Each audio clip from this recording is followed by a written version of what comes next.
waa kabihii robotisamka aga xanuunka iyo aga bararkaba ka daaweynayay kabahan oo si gaara dumarka ugu wanaagsan maxaa ka dhigay kaba ku siinaya caafimaad ka biloomaya lugahaaga ilaa jidhkaaga oo dhan maxaa se loo isticmaalayaa kabahan waxaad ka helaysaa suuq for you ka soo dalbo lambarka shaashada ku yaala meheradu waxay ku taalaa magaalada Hargeysa horta soo dhawow aan ku sharxo kabahan ugu horeyn kabahan waxa isticmaalaya dad kala dhibaatooyinka ama xanuunada cagaha ama lugaha ee ay ka mid ka yihiin caga bararka caga ololka iyo waxyaabaha la midka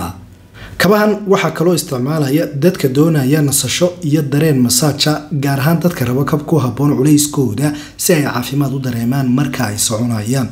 haddaba badhamada halkan kaaga muuqda mid kasta waxa ku qoran neerfaha uu la shaqeynayo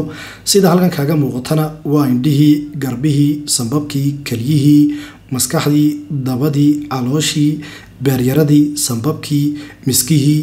iyo neerfayaasha dhammaantood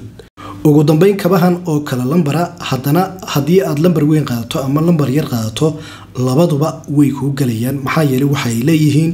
suun qofka lugta weyn uu maartay fidsanayo si kabta ugu gasho si fiican qofka lugta yarna isku soo giijinayo ama qofka lugta dhuubalna isku soo giijinayo si fiican ay u leekaanayaan laakiin kabahan waxaan ku heli karnaa lambarkaad u baahan tahay waa suuq for you nagu soo biir muuqaalka naadariska noo taabo